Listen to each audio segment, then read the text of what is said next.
Baik, assalamualaikum warahmatullahi wabarakatuh. Selamat pagi anakku sekalian. Selamat berjumpa kembali di pelajaran IPA.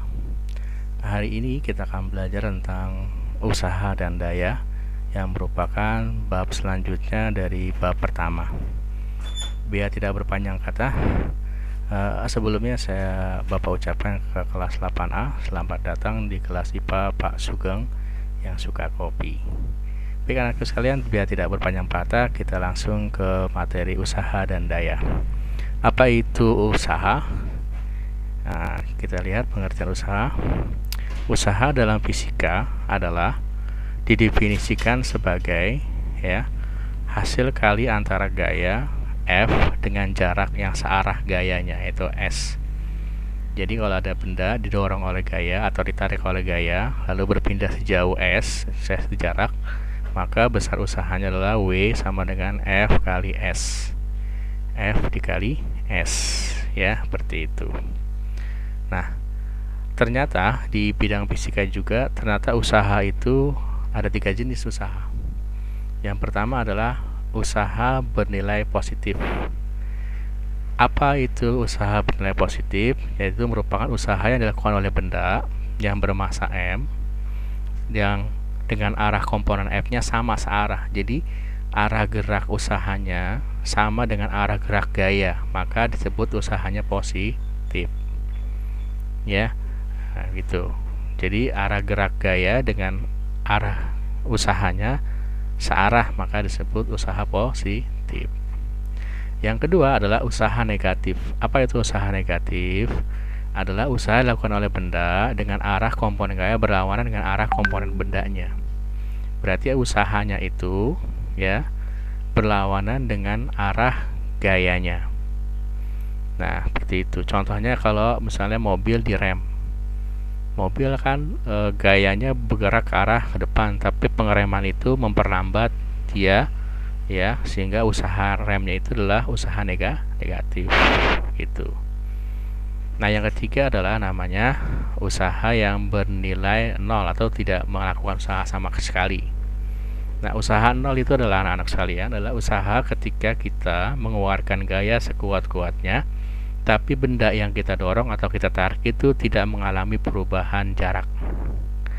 Contohnya kamu nih lagi mendorong sebuah tembok rumah atau tembok sekolah atau tembok yang besar, kamu dorong sampai kamu keluarin tenaga sekuat apapun, tembok tidak pernah bergerak atau bergeser, sehingga dianggap walaupun kamu telah melakukan gaya tapi kalau temboknya tidak bergerak, maka tetap aja usahanya nol. Kenapa usaha nol? Karena rumus usaha adalah F kali S. Jika bendanya tidak mengalami pergerakan, berarti S-nya nol, sehingga F kali S sama dengan F kali 0 sama dengan 0. Ya, itu usaha nol. Nah, dilanjutkan anakku sekalian tentang bagaimana cara mengerjakan soal berikut tentang usaha ya, contoh soal usaha. Nah, di sini contohnya ada. Dayu menarik sebuah gerobak dengan gaya sebesar 500 Newton. Kita bahas. Berarti diketahuinya, diketahui. Kita ganti dulu biar besar fontnya. Nah, diketahui besar F. F sama dengan berapa? 500 Newton. Lalu apalagi diketahui? S. Besar S berapa? 10 meter, ya kan? Nah, ditanya adalah berapa besar usahanya yang dilakukan oleh si Dayu. Nah, apa rumus usaha? Ingat? Dari W sama dengan F dikali oleh S, ya kan? Maka kita masukin aja 500 dikali oleh 10 meter.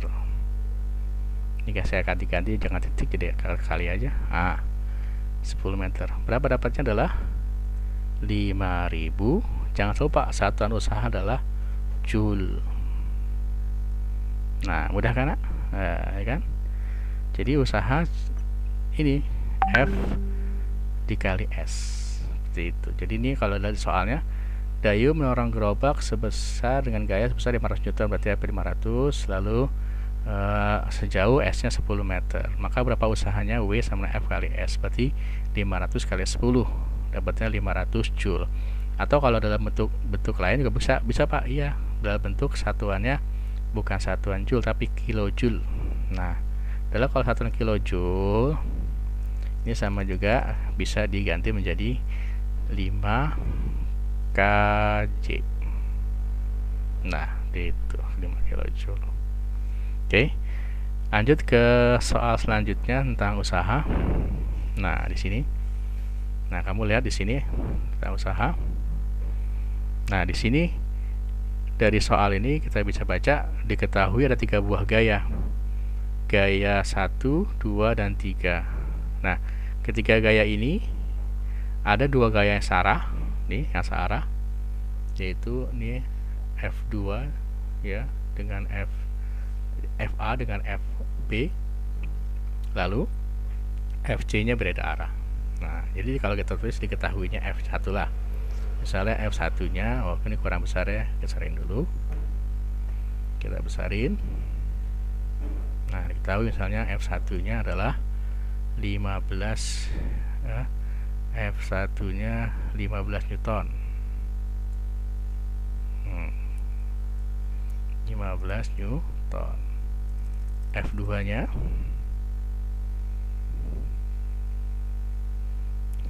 sama dengan ya minus 20 Newton. Kok minus ya? Karena arahnya berlawanan kan? Ya, seperti itu. Atau kalau nggak plus boleh ya, kita hilangin minus nggak apa-apa, 20 Newton. Lalu F3 nya ya F3 sama dengan berapa? 15 Newton juga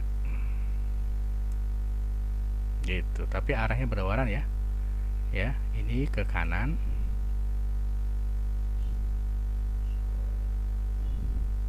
ya ke kanan, sedangkan yang bawah ini kedua-duanya ke kiri ya, ini ke kiri ya, ke kiri, ini juga ke kiri. Lalu S nya jaraknya berpindah katanya berapa? 2 meter. Jadi 2 meter. Nah, ditanya adalah ditanya nilai W nya berapa. W nya ya sama, apa rumus W? W sama dengan F dikali oleh S. Nah, tapi ada sedikit perubahan di nilai W nya nak, karena W nya ada 3 buah kan, berarti ya kita cari resultannya dulu. F nya berapa, nilai F nya kita cari resultannya dulu, berapa resultannya ya, kita hitung resultannya ya sesuai arah ya. Kalau ke kanan positif, ke kiri negatif, berarti kita cari dulu nilai ya, nilai F nya. Berarti F nya kanan berapa? 15 ya, lalu dikurang ya 20 ya, F2 nya 20 kan, lalu dikurang 15 lagi dikali ya kan 2. Nah, sehingga dapat adalah W nya adalah berapa hasilnya? Sama dengan minus 40 Joule. Nah, minus ini mengatakan bahwa sungguhnya arahnya aja ya, kalau kita hilangin jadi hasilnya itu nggak boleh minus gini misalnya. Jadi hasilnya 40 Joule ke mana? Iya betul, ke kiri. Oke, itu nak jadi jawabannya ya. Di sini ada 3 buah gaya, ada yang searah ditambahkan, yang berlawanan arah dikurangkan, seperti itu. Oke, lanjut ke sudah tentang usaha, kita membahas tentang daya. Apa itu daya? Daya adalah nama lainnya laju energi. Pengertian daya dalam fisika adalah laju energi yang dihantarkan atau kerja yang dilakukan per satuan waktu. Rumusnya adalah usaha bagi waktu. Satuan daya itu adalah watt. 1 kW adalah 1000 watt. Ya, ya. Lalu 1 MW adalah 1.000.000 megawatt. Nah, lanjut kita kerjakan soal tentang daya. Nah, contoh soal tentang daya ini, ya kan? Ada keterangan di sini, ya. Sebuah mobil didorong, berarti diketahui, ya, diketahui gaya yang bekerjanya kan. F-nya berapa? 450 Newton. Lalu ada lagi jaraknya sebesar sama dengan 10 meter. Dan terakhir adalah waktu. Waktunya sebesar 5 detik. Nah, bagaimana cara jawabnya? Ditanyanya adalah besar daya. Dayanya berapa? Nah, apa rumus daya tadi? Ya, rumus daya adalah tadi kan disebutin di atas, daya adalah usaha bagi waktu. Nah, usahanya kita ganti F kali S, ya kan? F kali S bagi waktu. Nah, ini kalau nggak bingung kita kurungkan saja F kali S nya. F dikali S dibagi waktu. Nah, tinggal dimasukin nilainya yang ada di sini kan. Nah, berarti F nya berapa? Ya, F nya tadi 450 dikali oleh jaraknya berapa? 10 meter, ya kan? Lalu dibagi oleh waktunya berapa detik? 5 detik. Sehingga didapat berapakah dayanya? Ya, didapat adalah ya 450 kali 10, 4.500 dibagi 5 sama dengan 900 watt. Nah, itu penjelasan singkat tentang, ya, cuma 12 menit tentang usaha dan daya. Terima kasih telah mengikuti pelajaran Bapak ini. Sampai berjumpa di kesempatan dalam mata pelajaran lainnya. Assalamualaikum warahmatullahi wabarakatuh.